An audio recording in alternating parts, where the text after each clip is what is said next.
कीर्ती कॉलेजच्या रंगसंगती या ग्रुपचा आज 4था वर्धापन दिन. त्यानिमित्ताने आपल्याबरोबर आहेत सुप्रसिद्ध अभिनेत्री सोनाली कुलकर्णी. त्या इथे प्रमुख पाहुण्या म्हणून आलेल्या आहेत. तर आपण त्यांच्याचकडनं जाणून घेऊया की रंगसंगतीच्या या एकंदरीत उपक्रमाबद्दल त्यांचं काय म्हणणं आहे. हॅलो मॅम, रंगसंगतीचा आज 4था वर्धापन दिन आहे. खूप वेगवेगळे परफॉर्मन्स, चांगले चांगले नृत्य, ॲक्ट इथे सादर होत आहात. काय सांगाल तुम्ही तुमच्या कॉलेजच्या जीवनात अशा प्रकारची धमाल मस्ती रंगमंचावर केलेली आहे, तर एकूणच या मुलांच्या सगळ्या परफॉर्मन्सबद्दल काय सांगाल? मला सगळ्यात महत्त्वाचं सांगावंसं वाटतं म्हणजे रंगसंगती कलामंच ही जी कीर्ती कॉलेजच्या अख्ख्या आजी माझी विद्यार्थ्यांची टीम आहे त्याबद्दल मला प्रचंड अभिमान वाटतो आहे. कारण मी जेव्हा माझ्या कॉलेजच्या दिवसांकडे बघते तेव्हा मी माझ्या ॲक्टिव्हिटीज करण्यामध्येच बिझी होते.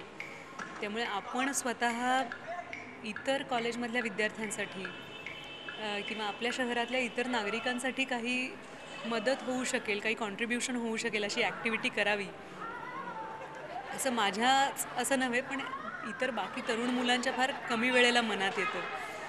तर एखादी ॲक्टिव्हिटी एखादा वर्ष तग धरू शकते की उत्साह त्या वर्षीच्या टीमला वाटलं आणि त्यांनी काही काही केलं. पण मला खूप आश्चर्य वाटतं की हा 4था वर्धापन दिन आहे आणि अजूनही रंगसंगतीच्या सगळ्या टीम मेंबर्सचा उत्साह कायम आहे. वेगवेगळे सांस्कृतिक कार्यक्रम इथे सादर होत आहेत. त्याचबरोबरीने माझी एक माझ्या फिल्मचं प्रमोशन होतं इथे.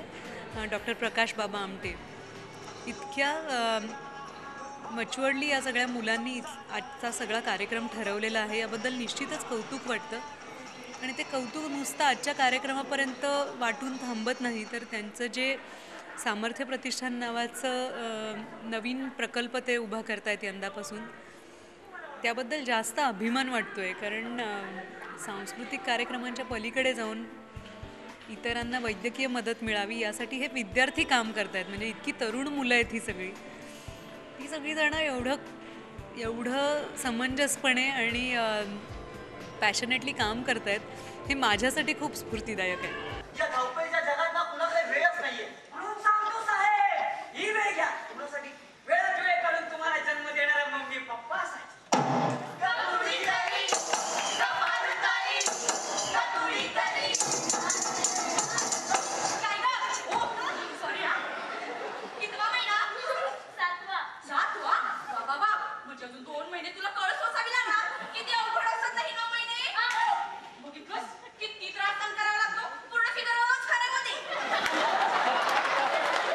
ही सगळी तरुण मुलं, जी कार्यकारिणी आहे रंगसंगतीची, सगळी तरुण मुलांची आहे आणि अनेक तरुण मुलांना एक व्यासपीठ उपलब्ध करून देण्याचं काम ही लोकं करत आहेत. आणि यातूनच पुढे कोणी भावी ॲक्टर होईल, कोणी दिग्दर्शक होईल, कोणी म्युझिक डायरेक्टर होईल, आणि कारण जो काही इव्हेंट चाललेला आहे सगळ्या गोष्टी ह्या मुलांनी हँडल केलेल्या आहे. तर ह्या मुलांचं हे काम किती कौतुकास्पद आहे. तुमच्यातर्फे ह्या मुलांच्या पाठीवर कौतुकाची थाप ती काय असणार आहे? मला असं वाटतं कौतुकाची थाप आहे म्हणूनच मी आज इथे आलेली आहे. कारण कार्यक्रम बरेच असतात, म्हणजे अक्षरशः आपण 365 दिवस बिझी राहू शकू इतके इव्हेंट्स आपल्या आजूबाजूला घडत आहेत. पण त्यातही काही चुनिंदा गोष्टी असतात जिथे आपल्याला असं वाटतं की आपण वेळ काढावा, आपण यांना सगळ्यांना प्रोत्साहन मिळावं, यासाठी आपला काहीतरी सहभाग दर्शवावा. त्यासाठीच खास मी आज इथे आलेली आहे. कारण या मुलांमध्ये, या सगळ्या टीममध्ये जी एक सिन्सिअरिटी होती किंवा आपल्या कामाबद्दलची एक वचनबद्धता मला जाणवली. त्यामुळे मला असं वाटलं की मला इथे आज यायला आवडेल.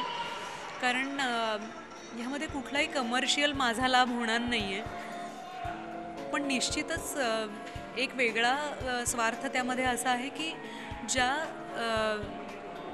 पॅशनेटली हे सगळेजण काम करत आहेत त्याला कुठेतरी कौतुकाचे 2 शब्द किंवा शाबासकीची थाप जर मी देऊ शकले तर या कामाला थोडंसं प्रोत्साहन मिळेल आणि त्या रंगसंगतीचा 5वा म्हणा किंवा 10वा वर्धापन दिन अजून चांगल्या पद्धतीने, दणक्यात नको म्हणायला, पण चांगल्या प्रतिसादात साजरा होईल आणि इतर कॉलेजेसची मुलं पण त्यात सहभागी होतील. आपला प्रेक्षक वर्ग वाढेल आणि जास्तीत जास्त चांगले अभिनव प्रकल्प ही मुलं करू शकतील, एवढा एकच उद्देश आहे. म्हणून मी आज इथे आले. अरे असाच वेळात वेळ काढून माझ्या मित्रांनी माझा जीव वाचवला. म्हणूनच तर मी वाचलो. ए भैया, मला ना आता त्यांना वेळ द्यायची आहे.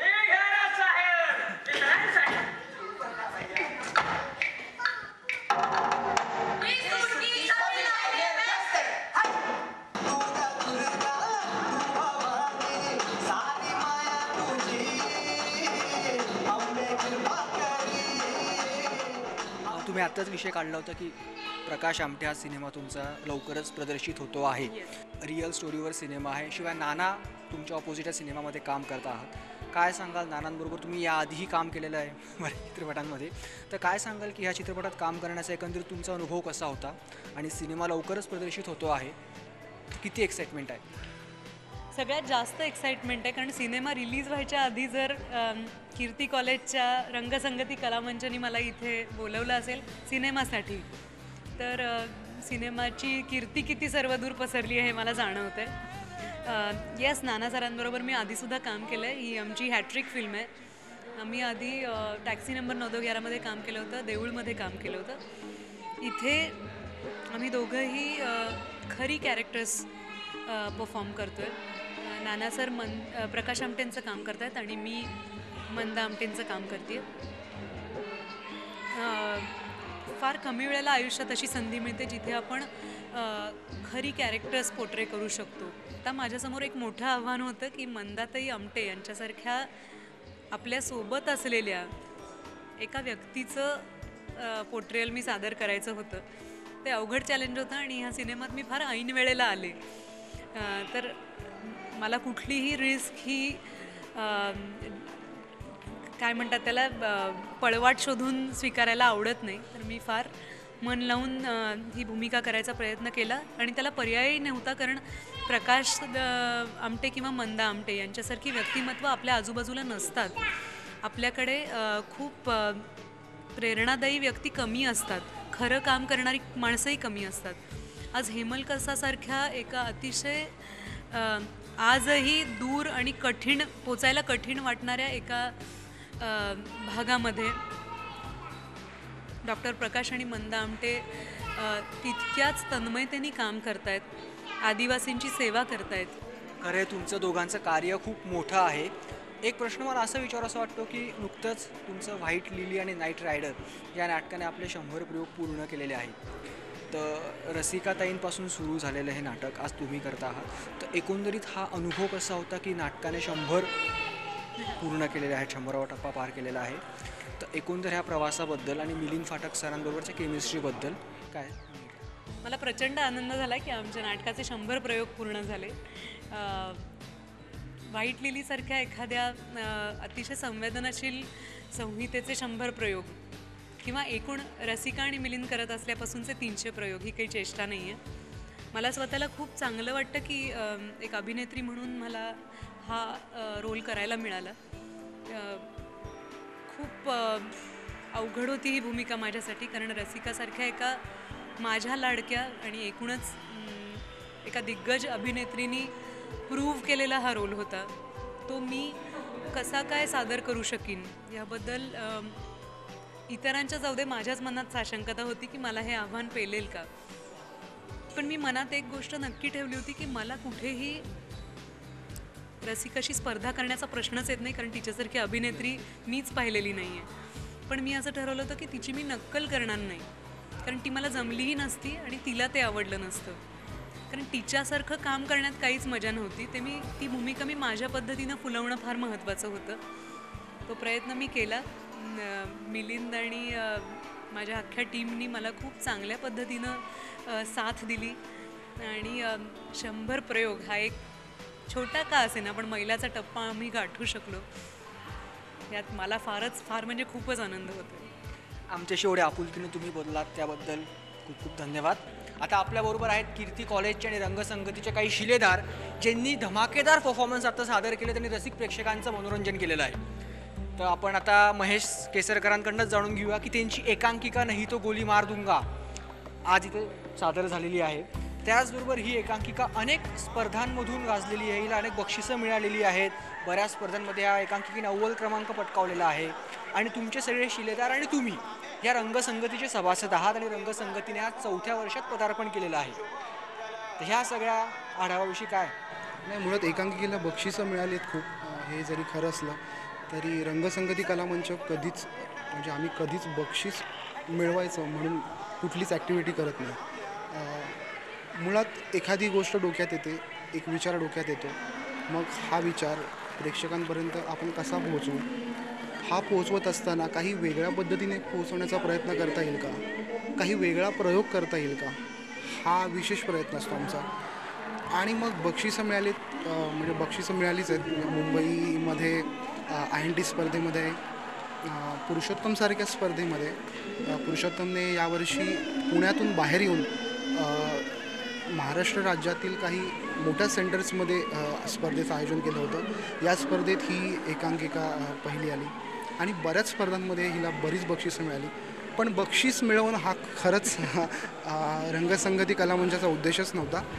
एखादा प्रयोग, वेगळा प्रयोग जर डोक्यात आला तर तो करून पाहता येईल का, हाच प्रयत्न होता आणि याच प्रयत्नातून ही एकांकिकाही सादर झाली होती. स्पर्धा म्हटली म्हणजे बक्षीस मिळवणं हे तो ओघाने आलंच. असो, आपण या विषयावर नंतर बोलूया. आपल्याबरोबर रंगसंगतीचे काही सदस्य आहेत, युवा कार्यकारिणीतले काही सदस्य आहेत, ज्यांनी धमाकेदार परफॉर्मन्स सादर केलेले आहेत. मित्रा, काय सांगशील तू? एकंदरीत अनुभव कसा होता आणि रंगसंगती आल्यापासून एकंदर रंगसंगती म्हणजे काय, तुझ्या पाहण्यातली रंगसंगती नेमकी काय? मुळात कसं आहे की रंगसंगती हा ग्रुप आम्ही नव्याने का स्थापन केला, कारण कीर्ती कॉलेजमध्ये आम्ही असतोच, पण कसं आहे की कॉलेजमधल्या मुलांशी मजा करायला मिळते. पण काही म्हणजे दादा आहे किंवा असे बरेचसे आमचे सिनियरसुद्धा आहे ज्यांनी आमच्या आधीसुद्धा कामं केलेत, सो त्यांच्याशी पण एक बॉन्डिंग खूपच चांगलं होतं. आम्ही कॉलेजमध्ये जेव्हा असतो तेव्हा फक्त कॉलेजचे स्टुडंट परफॉर्मन्स करतो, पण आत्ता मात्र सगळे सिनियर्स आणि ज्युनियर्स सगळे मिळून हा परफॉर्मन्स करून हा कार्यक्रम करतो आणि खूप मोठ्या लेवलला करतो. त्यामुळे एवढ्या म्हणजे आता सोनाली ताई आहेत किंवा समृद्धी पोरे आहेत, ते एवढ्या सगळ्या सेलिब्रिटीज आम्हाला बघतात आणि आम्हाला पुढे संधी मिळते. त्यामुळे हा रंगसंगती मुळात स्थापन करण्याचा उद्देश. नाही तो गोली मारदुंगामध्ये तू होतास, बराच तू भाव खाऊन गेलास त्या नाटकामध्ये.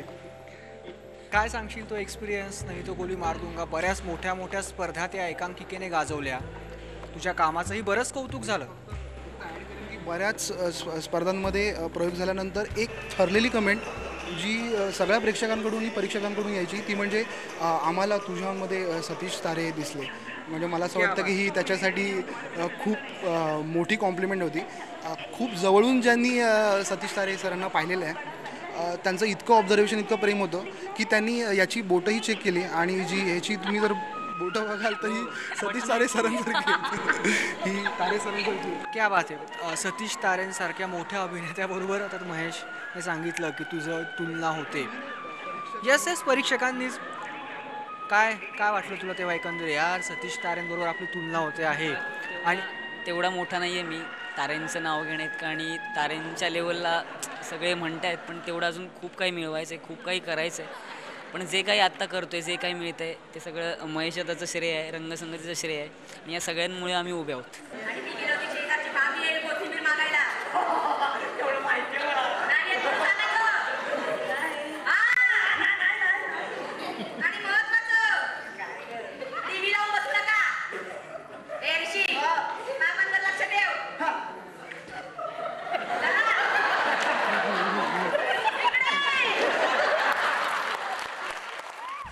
एकांकिका आणि स्किट, शॉर्ट फिल्म्स याच्या पुढे जाऊन रंगसंगती कलामंचाचं एक स्वतःचं चांगलं नाटक रंगभूमीवर यावं यासाठी जोरात प्रयत्न सुरू आहेत आमचे सगळ्यांचे. बरीच नाटकं येतात आणि जातात, असं नाटक नसावं. हे नाटक असं असावं की लोक, प्रेक्षक घरी घेऊन जातील अशा पद्धतीचं काही नाटक, एक चांगलं नाटक आपल्याला करता येईल का, त्यासाठी प्रयत्न सुरू आहेत.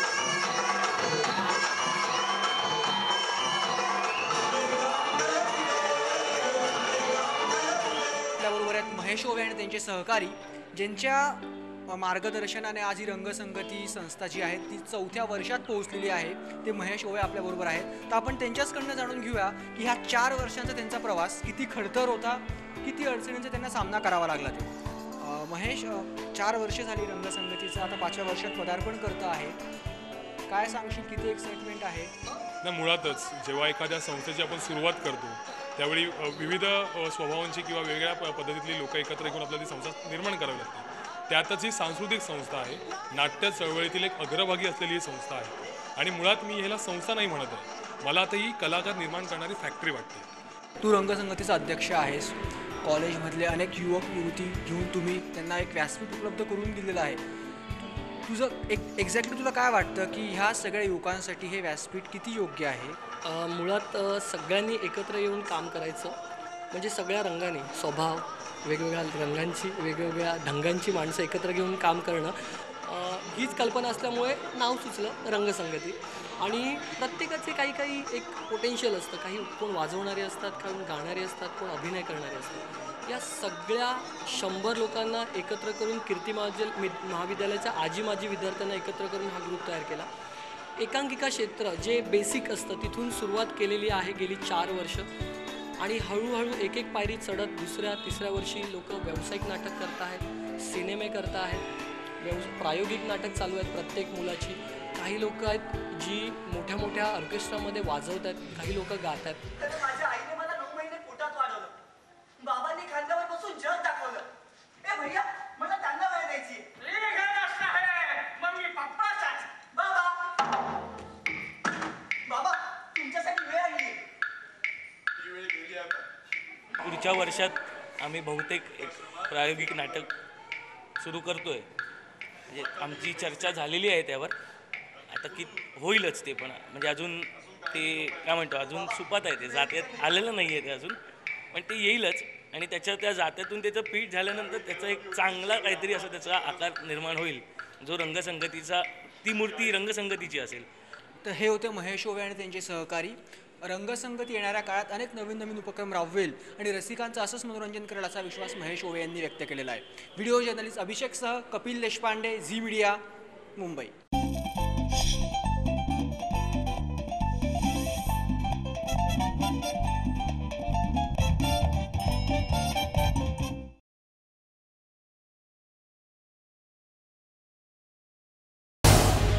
झी 24 तास रहा एक पाऊल पुढे.